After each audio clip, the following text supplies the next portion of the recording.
Usong-uso yan sa Pilipinas. Paano ba naman? Ganito ka kayabang. Sige. Tinaguri ang flood control queen ngayon ng government contractor na si Sara Diskaya. Pero papaano nga ba siya naging sentro ng investigasyon sa flood control scandal? Balikan natin sa agenda report ni Hannah T. Good or bad publicity is still publicity. So, Kayabang mo good or bad publicity, still publicity. How do you like the publicity now? How does it feel like na sobrang sikat ka? Hindi nga lang sa good publicity but sa bad publicity. Are you enjoying, ma'am? Are you happy?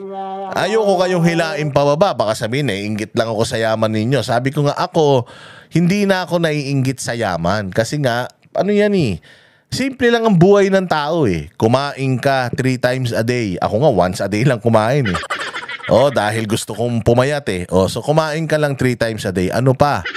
Meron kang bahay, meron kang transportation means. Nakakapagpaaral ka ng iyong mga anak sa magandang eskwelahan. Na ibibigay mo yung pangailangan ng mga magulang mo dahil responsibilidad natin yung mga magulang natin Nakakatulong ka ng konti sa kapwa mo, nakakapagbigay ka ng saya sa kapwa mo. Ako lang kanina, meron akong kaibigan na nakita ko yung sapatos niya butas. Sabi, ang tagal ko na nakikita yung sapatos na yung nasuot niya, laging yun ang suot niya butas. Sabi ko, anong size ng paa mo? Magka-size kami, napakaswerte niya. Ginawa ko, nilinis ko yung isang sapatos ko dito na mahal ng bili ko Nilinis ko. Nilinis ko pa kasi binigay ko sa kanya. Sabi ko, pumunta ka dito sa akin, ito yung address ko, hintay mo ako sa baba, may bibigay ako sa'yo.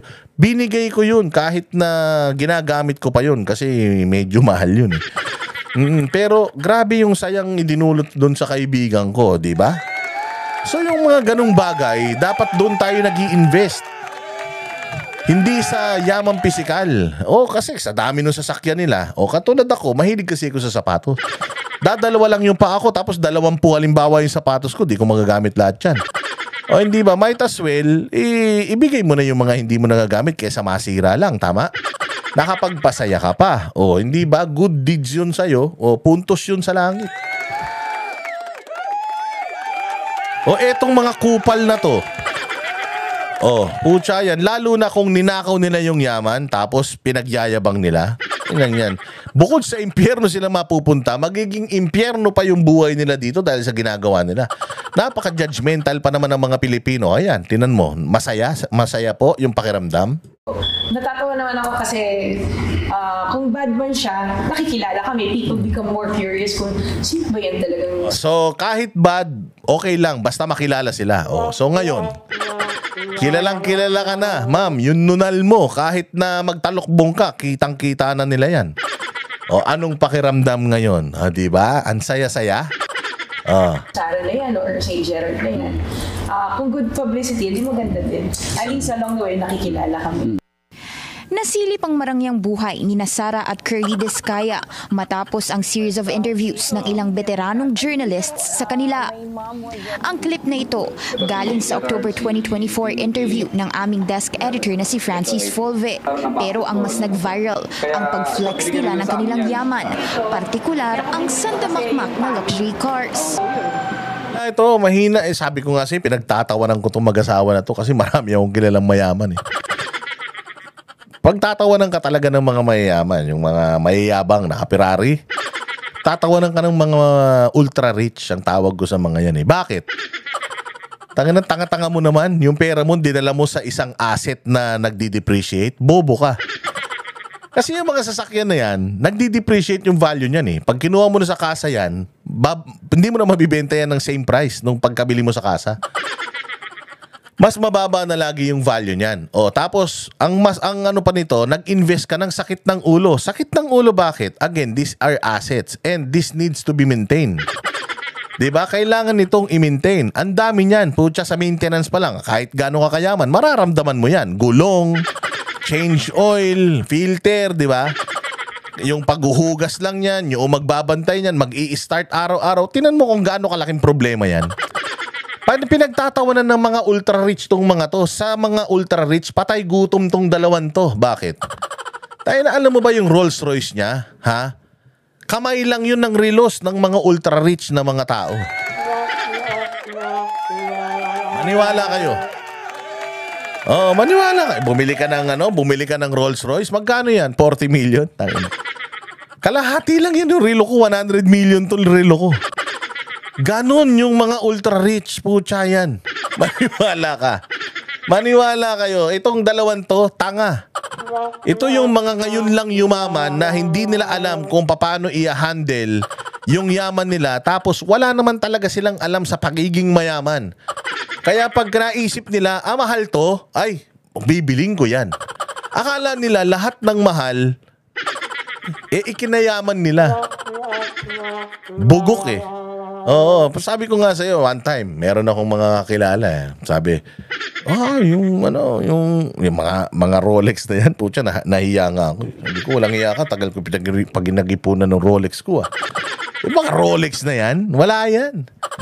Oo, mga wannabe lang yung mga bumibili niyan, yung mga gusto maging rapper. Hala, sumasaktan yung puso ko kasi meron akong pinakatago-tagong talagang pinag-ipunan ko ng matindi dahil, meron kang mga gusto mga bagay sa buhay mo na kahit papaano, yung gusto mong isinusuot para masabi mo kahit na papaano na,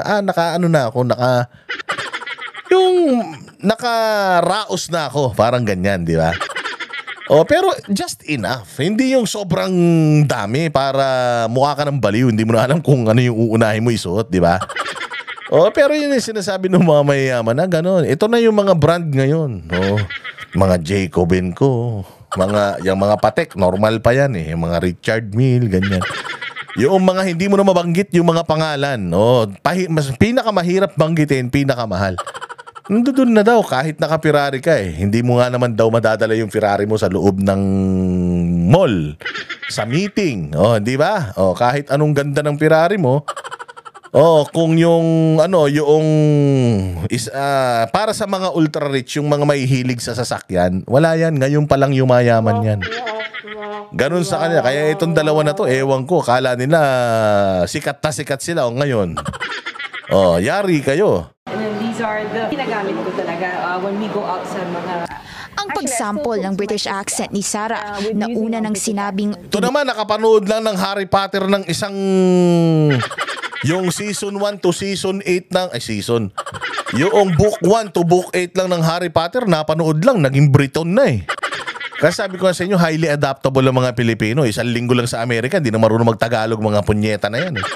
Antindi, British accent daw siya. Tira siya sa UK nung kabataan niya. English. I even converse with my kids in my accent. Yan ang tumayabang talaga eh. May topak to. May toyo to, promise. Buang to. Alam nyo si Makabayan? Si Makabayan, yung nasa Hague. Nagdadrive nga sa Hague yun, yung Volvo niya, nasa kanan yung yung manibela eh. Dahil yun, doon na talaga lumaki sa UK. Tapos, isa Spanish passport pang hayop. Double agent nga yan eh, si Makabayan eh. Walang alam nyo ba, hindi siya ganyan mag-English. I mean, yung mga anak niya, mga maliliit na bata eh. Mga 5 taon, 6 na taon. Pucha, nog-nog eh. Yung mga anak, Ilocano eh. Mga nog-nog. Tapos pag pumikit ka, kala mo si Peppa Pig yung nagsasalita. Daddy, where's my Game Boy? Walang hiya itong mga to, sabi ko. Pero si Makabayan, doon na siya lumaki. Hindi siya ganyan. Hanggang ngayon doon siya nakatira, hindi siya ganito. Tangin na tong babae na to. Abnoy. And they understand both the British accent as well as the American English accent. At ang tila public admission niya sa pagpasok sa DPWH projects, kaya raw sila nakaangat sa buhay. Ang interviews naging daan para ungkatin ng netizens ang kanilang background. Mapa-memes, serious posts o satirical captions ng mga artista, hindi natahimik ang issue sa mga diskaya.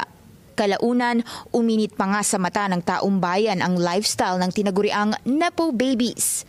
Halong galit, puot at pagkalungkot ang naramdaman ng netizens. Tama yan. Lalo na kapag kayong pera na i-flaunt nila galing sa taxpayers' money, hindi man nila ninakaw Hindi man nila ninakaw, pero kung galing sa taxpayers' money, yung pera na yan, dapat talaga nila lifestyle check yung mga yan. Alam nyo, kakagaling ko lang kanina sa BIR. Oy, thank you nga pala doon sa nag-asikaso sa akin sa BIR. Kasi kaming mga inimbita sa Congress, in-LOA kami ng BIR. Tayo na kami in-LOA nyo, ito ay LOA nyo. Wala nga kami mga luxury items. Eto mga to, punong-puno ng luxury items. Tapos kami yung iniimbestigahan ninyo. Walang Diyo. Pero in fairness, kudos sa BIR, yung nag-asikaso sa amin sa investigation division. Maraming salamat. Sobrang bait ng mga taga-BIR. Palagay ko na utusan lang mga yan. Para talagang form of harassment. Pero nag-comply naman kami. Nag-provide naman kami ng mga tax documents natin. So alam nyo naman, di naman tayo illegal na tao.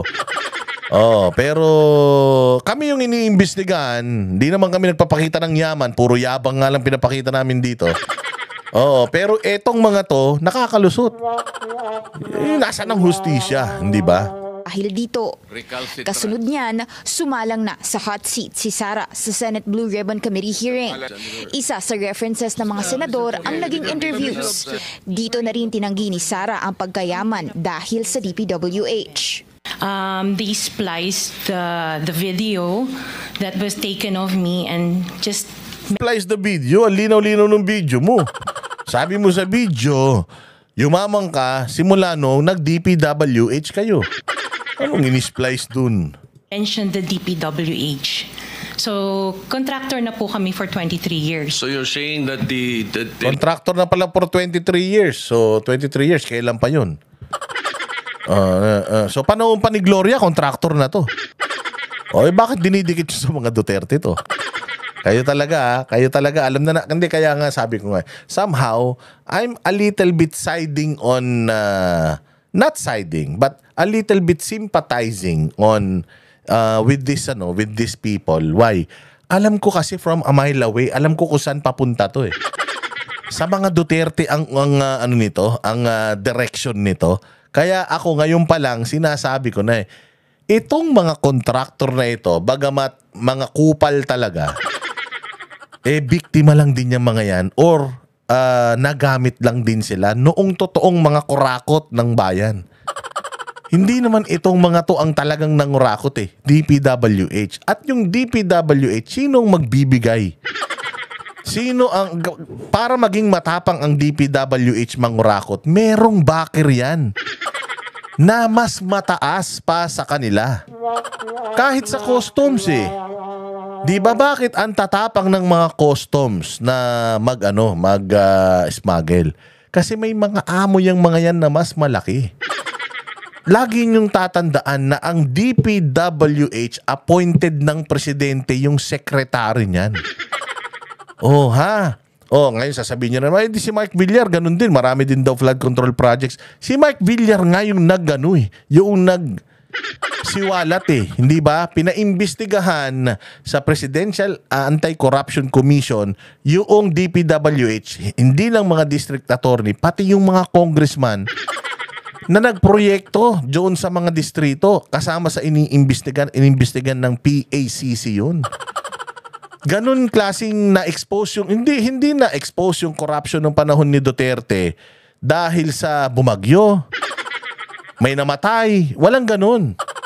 Talagang yung PACC, alam niya kung ano yung mga ahensya na corrupt at binabantayan nila yun.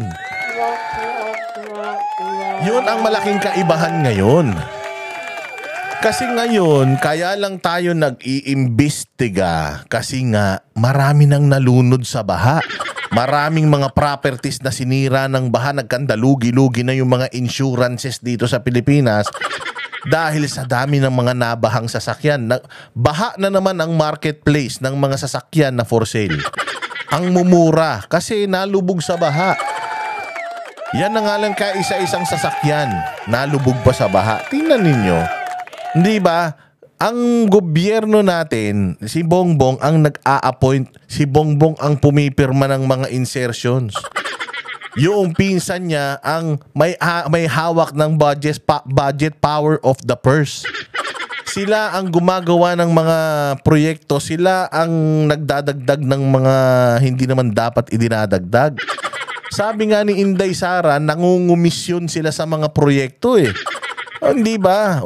Sabi pa, ipatawag nyo si Sara diyan sa diyan sa Congress para patunayan niya yung bintang niya kay Zaldico at saka kay Romualdez. Sabi naman niya tingnan nyo yung GAA 2024, 2023, tingnan nyo. Silipin nyo yon. Malalaman nyo kung ano yung sinasabi ko. Sinilip na ba ng Congress yun? Hindi. Bakit? Mahuhuli sila dun eh. Kaya nga masyado tayo naka-focus dito sa mga diskaya. Nakakalusot. Nasa abroad na si Zaldico. Paano na yan? Television station and the persons interviewing you edited your answers? I think so, sir, kasi I did mention that I was doing local government as well as private po. Ang balita ko, dun sa interview mo, binili mo yung isang Rolls Royce dahil nagandahan ka sa payong? Diba? Dito ako talaga disappointed eh. Kasi this is supposed to be a hearing for ghost projects ng DPWH. Bakit tayo nakafocus sa yaman nila? Okay lang na, pero siguro sa mother time, wag natin sila, wag dito. Wag dito. Focus tayo sa ghost. May ghost project ba yan? Yun ang i-highlight natin. Hindi yung mga kotse niya. Kasi, sobrang babaw.